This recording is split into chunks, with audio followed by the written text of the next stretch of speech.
Hi, I'm Rob Sproul again. Welcome back to your container gardening tutorial from Salisbury. Right now we're talking about soils.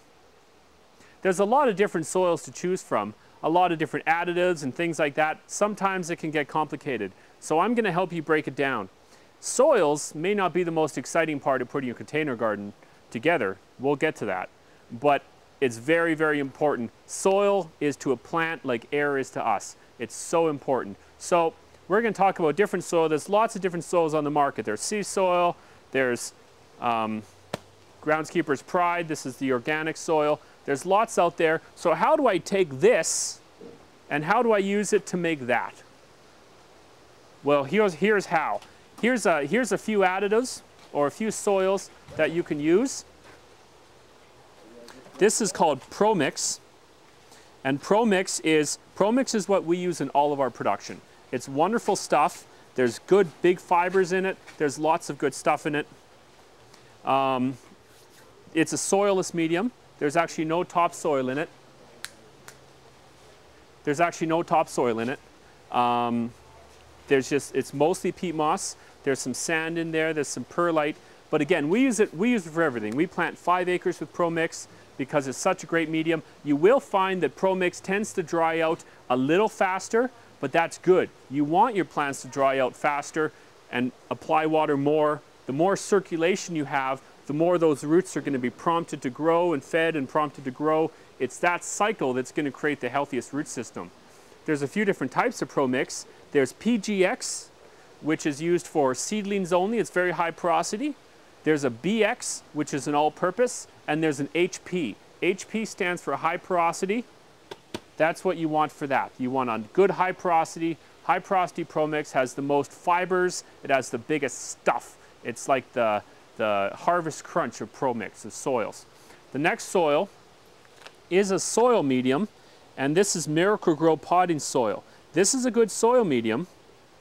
Now you see it does have lots of fibers, things like that.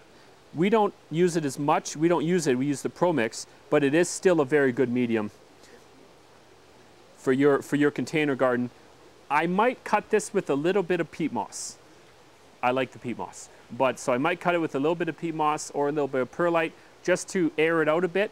But you probably won't have to water quite as much, but the plant might not grow quite as fast. Here is some perlite. Perlite is very simple. What you see is what you get. Perlite is used to create air pockets in the soil. It's those air pockets in the soil, those little tiny pockets of air, that are going to allow the fibrous roots to grow in. A fibrous root, very, very delicate, that's the engine of the whole plant. And a fibrous root can't grow if it's hitting a hard piece of dirt or clay or rock. So it needs air pockets to grow into and mature until it can kind of stand on its own and be part of the root system. These create that. Just looking at these, you can see all the little black spots in there. Those are all air pockets. Those are all fibrous roots. Okay, and this other one is sea soil. Sea soil came out in the past few years and it is a phenomenon. We've tried it. It works extremely well. It is an organic alternative.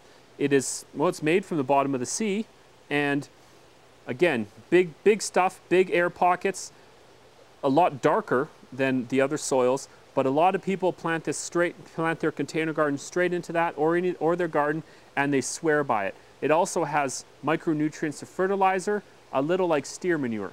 Only, unlike steer manure and sheep manure, you can plant directly into this. So those are the soils we recommend. It's never a good idea to use just straight black dirt in your container garden because it's just going to turn to mud. It's going to hold that moisture and the plant isn't going to dry out and then it's not going to grow. But it's also, if you find that you're using the same soil again year after year after year, it's very important to replace it. We recommend replacing the top few inches of your soil every year, whether that's a vegetable garden, a flower bed, a container garden. Typically, you're going to find that you'll probably need to replace all the soil every year. Because if your container garden is healthy, then the roots are going to colonize that whole thing and they're going to make a solid root ball, and that'll just have to go in the compost pile in the fall.